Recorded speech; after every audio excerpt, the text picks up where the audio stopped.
ustedes también ven que dice Victoria Ayasa debajo de mi figura.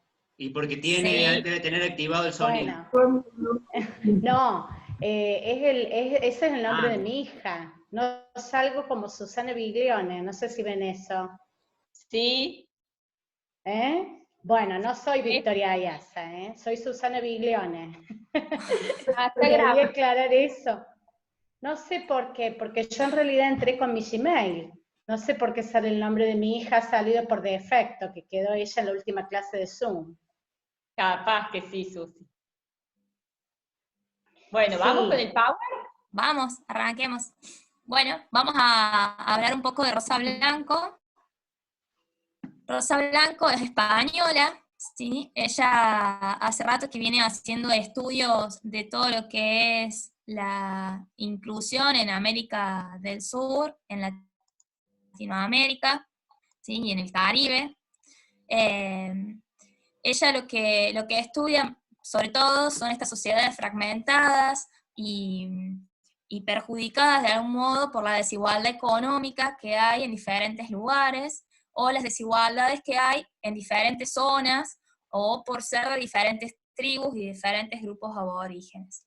Ella ve esta desigualdad, esta distribución de ingresos diferente, lo que genera pobreza en algunas personas, en algunas zonas, en algunas culturas, y entonces a partir de los años 90 están buscando estrategias y arman programas para ver de solventar de algún modo, a pesar de esta pobreza y esta desigualdad económica, de poder contener y dar acceso a estas personas que necesitan educación y que no tienen posibilidad de acceder, de incluirlas a un sistema educativo, ¿sí? Dije, ahí hay en sus una estudios pregunta. ella ve que... Perdón, una pregunta que es del mismo Ay, ¿por qué a mí chico. no me aparecen las preguntas? No, porque está bien, vos estás concentrado mirando el chat. Uno de los estudiantes se quedó con el tema anterior Sí. en relación a lo que puede... Escucha mal. A ver qué pasa. Pasa que hay alguien que seguro tiene el micrófono abierto, entonces hay un sonido de trasfondo. Claro. Ah. Ahí está, Si no, ahora sí. lo que podemos hacer, Vero, abrirle el micrófono al Franco Torres y que la haga él a la pregunta hablando para que no haya un malentendimiento. Abrir el micrófono, así le contestamos, dale. Para que no quede la pregunta. Dale, Franco, te escuchamos. No, lo que yo quería preguntar era el hecho de que muchas veces nos podemos llegar a encontrar en estas clases que por lo que yo entendí son muy inclusivas, con el hecho de que por ahí padres de cabeza o mente muy cerrada nos pueden llegar a plantear un problema con la interacción de los chicos, mayoritariamente cuando se tienen que juntar, digamos, en un mismo lugar con personas o con otros chicos con algún tipo de discapacidad. ¿Cuáles pueden ser las problemáticas con respecto a eso? Mira, la problemática actualmente va a ser cero, porque desde el Ministerio de Educación hay una bajada completamente lineal que dice que dentro de todos los cursos, de todas las escuelas, debe haber un niño con necesidades especiales incluido o más, ¿sí? O sea que el padre no va a tener cómo reclamar eso porque es una orden del Ministerio de Educación, ya no es más una opción de la escuela, sino que la escuela tiene la obligación de incluir, ¿sí? Entonces, bueno, es ahí... no sabía la Chicos, parte... piensen esto, antes...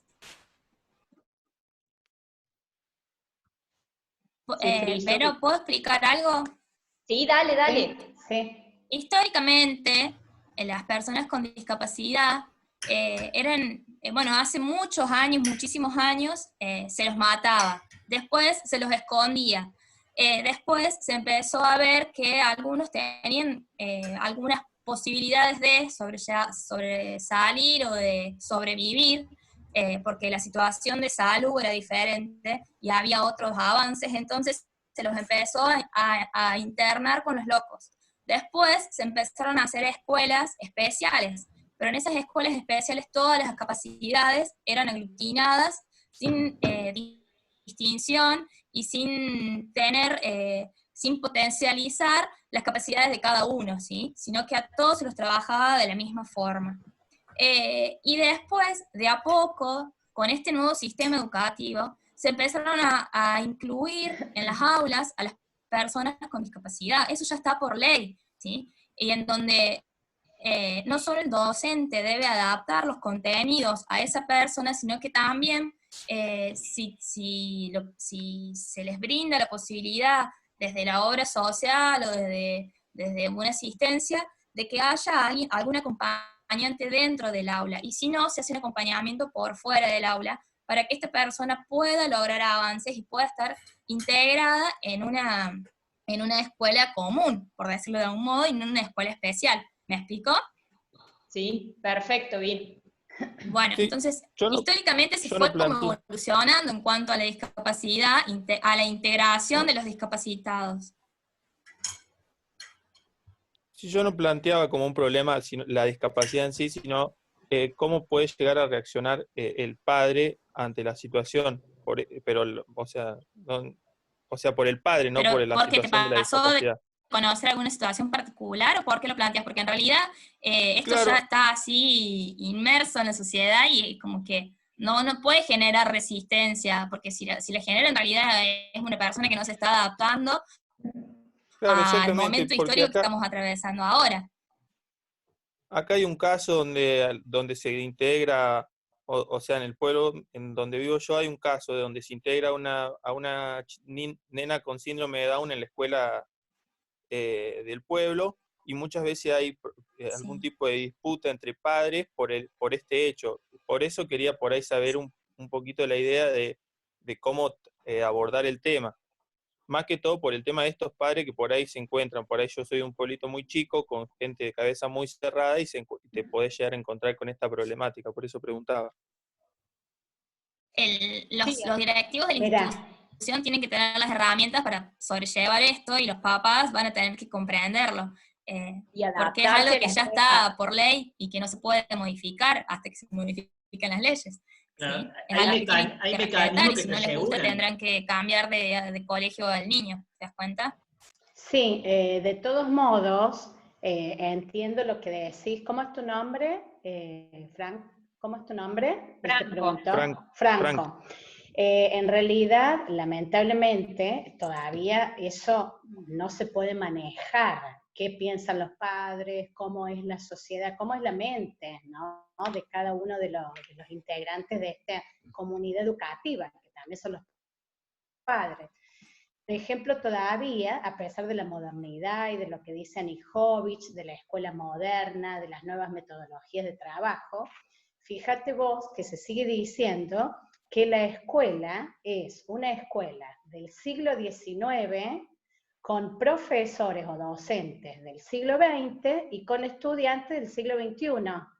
¿A qué voy con esto? Que son 3 siglos, 3 mentalidades. Ustedes han visto en la unidad 1 que se estudió la educación sociológicamente, y estas cuestiones, estas fundamentaciones sociales son tan fuertes y tan impuestas como mandato en la sociedad, que todavía queda mucha gente que tiene ese pensamiento tradicional de exclusión y de que no todos llegamos a lo mismo, a comparación, a diferencias de la escuela moderna, ¿no? Que, como decía Vir, plantea contenido adaptado a todos, que todos los estudiantes puedan aprender, que todos puedan llegar dentro de sus capacidades a un aprendizaje, pero esto no lo podemos manejar. Como escuela, como decía Vero, ya legalmente, ya la ley dice que hay que incluir. Y esa es la herramienta que tenemos los docentes y los directivos, ¿no?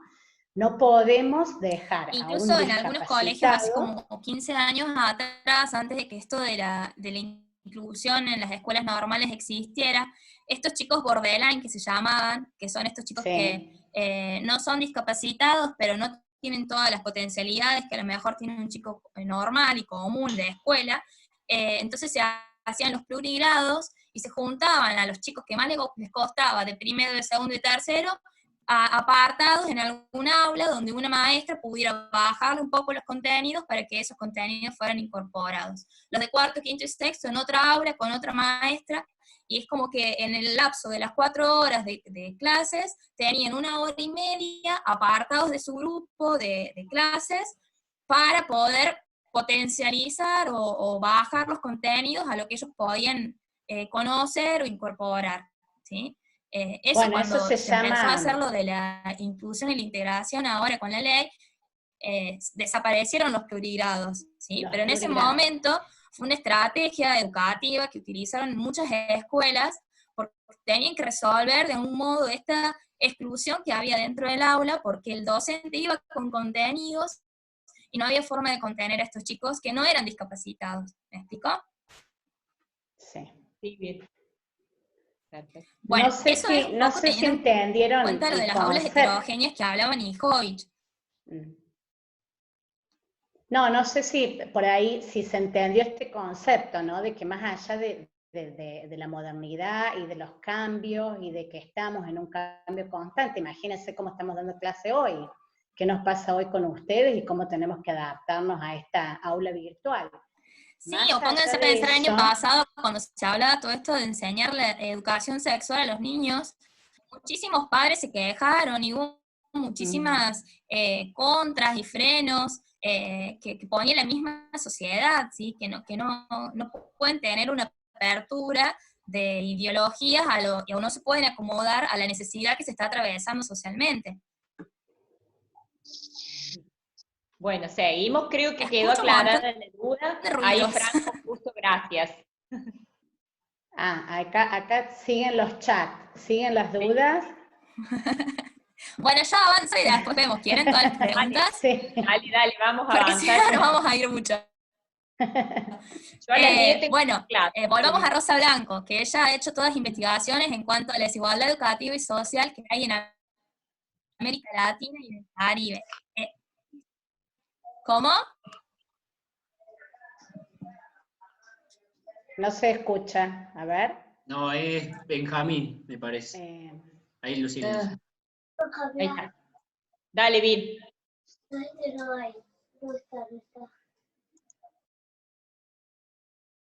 Tenés, Bill, el micrófono apagado. Dice que vos, Jesús, me silenciaste. Ahí está. Por el hospedador. Ahí se escucha. Jesús, no me calles. Déjame hablar. Bien. Rosa Blanco ha hecho todas las investigaciones en lo que es América Latina y el Caribe acerca de la desigualdad educativa y social que estamos teniendo por la desigualdad económica, ¿sí? Ella más que todo habla de estos pueblos originarios, de las zonas rurales, de los afrodescendientes y de las comunidades indígenas, que a falta de posibilidades económicas van quedando discriminados, van teniendo repetición en las aulas, van reprobando y se van quedando, ¿sí? Van teniendo dificultades para permanecer en las instituciones educativas y de terminar los estudios, y eso genera que haya analfabetismo en las diferentes culturas y en los diferentes grupos discriminados de algún modo, ¿sí? Ella nos plantea si es lo mismo la integración que la inclusión, y ahí volvemos un poco a lo que charlábamos recién. ¿A qué hace referencia con integración? La integración es el incluir dentro del aula común o escuela común, por decirlo de algún modo, a las personas con discapacidad, con diferencias cognitivas, ¿sí? O con diferencias motrices. Lo que busca la integración es que la escuela se adapte y se acomode tanto en contenidos, en infraestructura, ¿sí? En posibilidades y en formación docente y de la institución, ¿sí? Que toda la institución y todo el sistema educativo se acomode para que esta persona pueda desarrollarse al igual que las otras, y pueda estar dentro de un aula con personas comunes, ¿sí? Como una persona más. A diferencia de la inclusión, lo que busca es que todas estas personas que tienen bajos recursos, que vienen de lugares desfavorables o de zonas rurales, o que son parte de grupos indígenas que sufren discriminación, puedan estar incluidos dentro del sistema educativo. Lo que busca es darle a estas personas lo que les falta para que puedan estar dentro de ese grupo y puedan alcanzar sus potencialidades, al igual que otra persona que tiene todas las condiciones para generarlas, ¿sí? Acá ella habla de que hay una imagen, Jesús, que si querés pasarla más adelante, me parece que es en la Filmina 27, que es una imagen muy clara, que ella habla del concepto de equidad, ¿sí? Y que no es lo mismo que igualdad. Esa imagencita, ese dibujo, es muy claro en cuanto a la diferencia de lo que es la igualdad y la equidad. No es lo mismo la equidad del darle a todos lo mismo, porque entonces el que, por ejemplo, como está ahí, si todos tenemos distintas alturas y a todos le damos lo mismo, siempre el más alto va a haber más que los otros, ¿sí? Va a seguir más alto que los otros. Entonces, la idea de equidad es poder brindarle a ese más petizo lo que le falta para tener la misma altura o igualarse en condiciones al más alto, ¿sí? Eso es en cuanto a la altura, pero yo estoy pensando y lo estamos planteando en cuanto a los contenidos y a las posibilidades de aprendizaje, ¿sí? El de poder insertarse en el sistema educativo y el de poder sostenerse en ese sistema educativo, ¿sí? Sobre todo, el de poder apropiarse de una educación de calidad, que es la posibilidad que todos tenemos para adquirir las competencias necesarias para poder insertarnos después en la sociedad y para poder desenvolvernos con lo que somos, con lo que sabemos, ¿sí? Con lo que sentimos. Esos son los conceptos básicos que está trabajando Rosa Blanco en esta bibliografía. Hay otros aspectos más para considerar, pero lo principal es eso, esta diferencia de la inclusión y la integración, ¿sí? El enfoque a lo que hace la inclusión, a esta cuestión de calidad de educación y de equidad en la educación. Muy claro, Vir. Genial. No sé si alguno quiere decir algo más, pero estos aspectos se consideran sobre todo en los derechos de la persona y rondan también en los derechos del niño. Sí, están dentro de la Convención de los Derechos del Niño, como están ustedes viendo, o los que están cursando conocimiento y juego, que vieron que el juego es un derecho, ¿sí? Que está dentro de la Convención de los Derechos del Niño. Lo que estaba explicando Vir también. ¿Alguien quiere preguntar algo, chicos, en relación a esto? A lo que fuimos explicando. No te escucho, Vero. ¿No? ¿No? Ah. A ver. Ah, no, pero no tengo el micrófono. Sí, no, decir sí, que si alguien quiere. Hola. Si alguien quiere preguntar algo, algún estudiante que quiera, que tenga alguna duda, que quiera hacer alguna intervención. Creo que no. ¿No? Quedó bueno, muy claro, chicos, Virginia. No, yo lo que les quería comentar, como a favor, ¿no?, del profesorado de educación física, que tenemos mucha formación en cuanto a la discapacidad. Hoy en día, en todos los congresos de educación, todas las capacitaciones que se hacen para los educadores, incluyen la discapacidad como contenido muy fuerte para formación de los docentes. Y el profesorado de educación física es uno de los pocos que tiene materias totalmente especiales para el conocimiento de la discapacidad. Y siempre la discapacidad se asoció más en cuanto a la educación, en que es mucho más fácil, por decirlo entre comillas, adquirir saberes corporales y no tanto el tema de lo intelectual, ¿no? Los grandes problemas educativos en cuanto a la inclusión de la discapacidad son esas materias que le dan tanta importancia a la escuela como matemática y como lengua. Entonces, nosotros como profes de educación física, ustedes como futuros profesionales, tenemos mucha ventaja ahí, de que podemos llegar a que ellos adquieran un saber corporal muy fuerte y muy similar, ¿no? Como todos los estudiantes. pero es uno de los profesorados que más formación y mejor tiene en cuanto a la discapacidad. Bien. Bueno, chicos, yo ahí al final del PowerPoint, si se fijan después, después del muchas gracias, sigue otra diapositiva en la que les cargué un video de YouTube, es un dibujito animado. ¿Cómo? Acá está.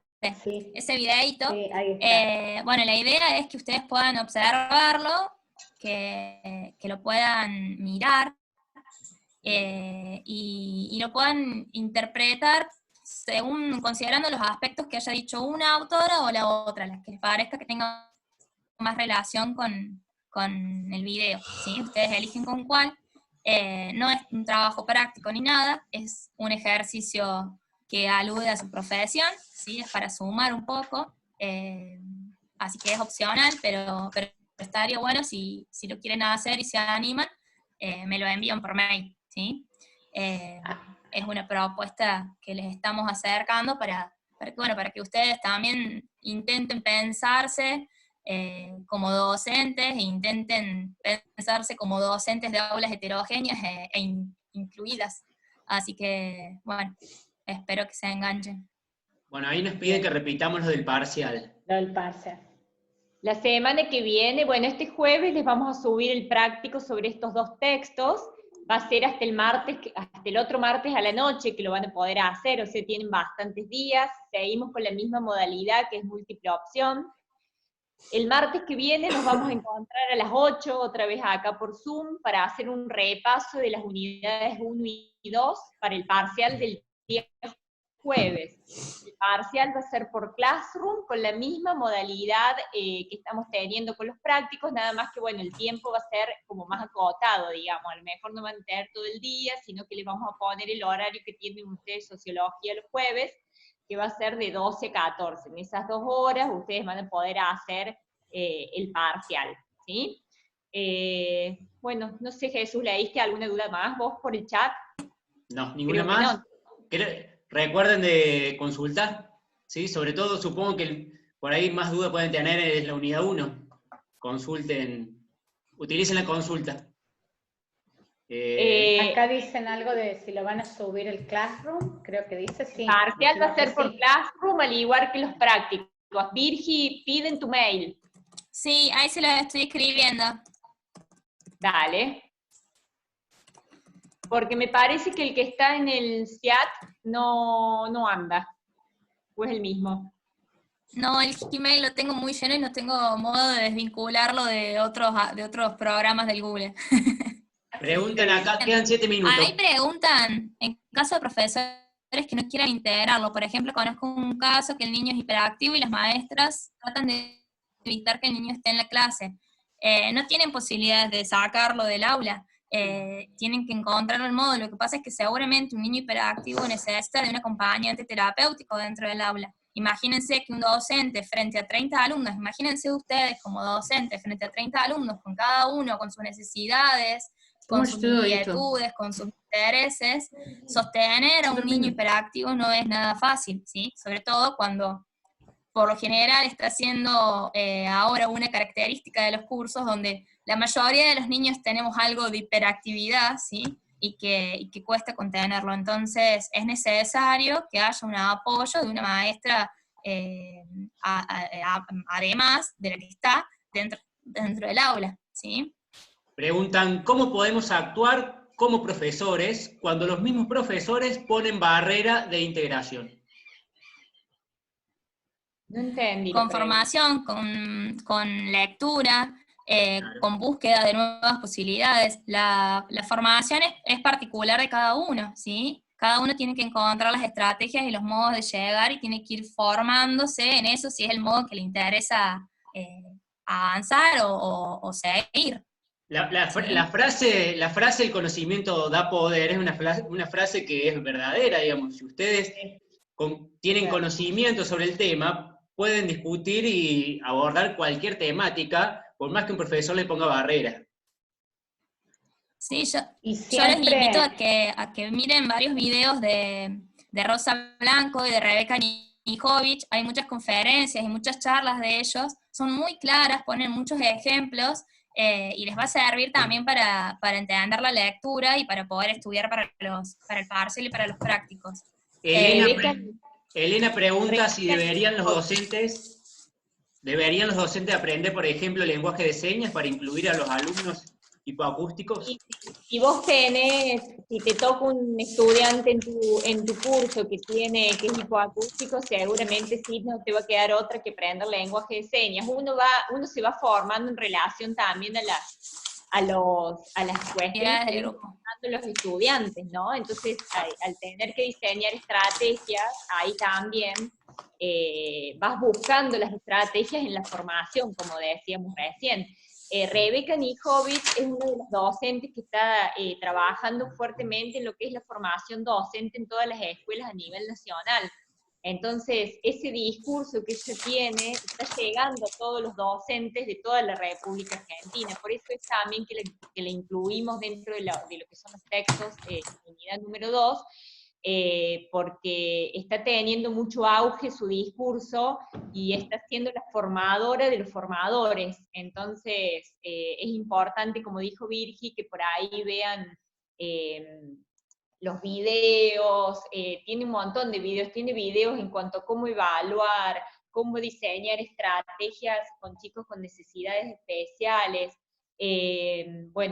cómo observar una clase. Hay un montón de textos que son muy interesantes que ella tiene, y bueno, también los traduce por ahí en los videos. Y cuando Jesús decía esto en relación a la formación, siempre me acuerdo hay una frase de Aristóteles que dice que la esperanza es el sueño del hombre despierto, ¿no? Y el hombre despierto es el que lee, el que se forma, el que busca, el que encuentra siempre algo para estar despierto ante la incertidumbre. Entonces, bueno, los invitamos a eso, ¿no? A la lectura, al diálogo, a mirar videos, a formarse. Franco quería decir algo. Activa el sonido, Franco, y preguntar. O decir lo que quieras decir.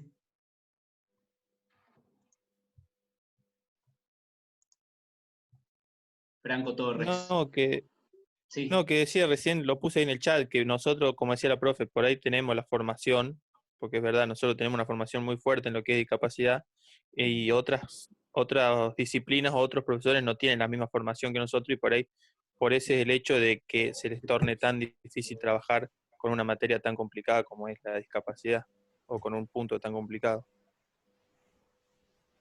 Sí, ¿verdad? Cuando no tenés la formación suficiente, te vas a encontrar con un montón de obstáculos que no vas a saber cómo resolver, y vas a tener que buscarlos en esto, en la formación, ¿no? La búsqueda es esa, la formación para saber qué hacer. Pensemos que nosotros ahora estamos en plena formación, iniciándonos en la formación, y ya lo estábamos viendo.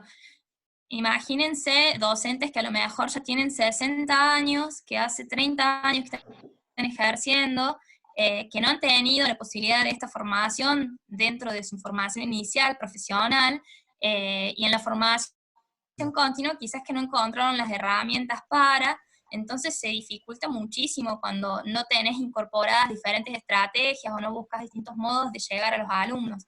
Por eso lo más importante que tenemos que tener en cuenta, que nos dice Rebeca Nijovic, es conocer el grupo en el que vamos a estar enfrente, porque a partir de ahí nosotros vamos a poder buscar herramientas, y si no las encontramos en el momento, salir del aula y buscarlas por donde sea para poder llegar a cada uno de los alumnos, ¿sí? Francisco, incluso ella planteaba de la evaluación, ¿cómo? No, termina Virgi después. Que ella hablaba también de la formación, de la evaluación como una formación como algo de formal, ¿sí? Como algo también de formación, no que sea evaluativa solo para sacar una nota, sino que tiene que ser una instancia más en la cual el niño le permita incorporar o cerrar con ese contenido, ¿sí? Tiene que ser una instancia más de formación, no de evaluación solamente. Sí. Claro, y ahí agregando lo que preguntan, si nosotros los docentes no nos sentimos capacitados en alguna situación particular como la de una discapacidad o X problema, por más que nosotros no sintamos que estamos capacitados o que no estamos formados, tenemos que salir a buscar esa herramienta y salir a capacitarnos para poder abordar cualquier tipo de problemática que se nos presente. Bueno, deben quedar 30 segundos de clase, así que... Segundos. Chicos, nos encontramos el martes que viene. Muchas El gracias. martes que viene. Chao, gracias. Buena semana. Chao, chao. Lean y estudien.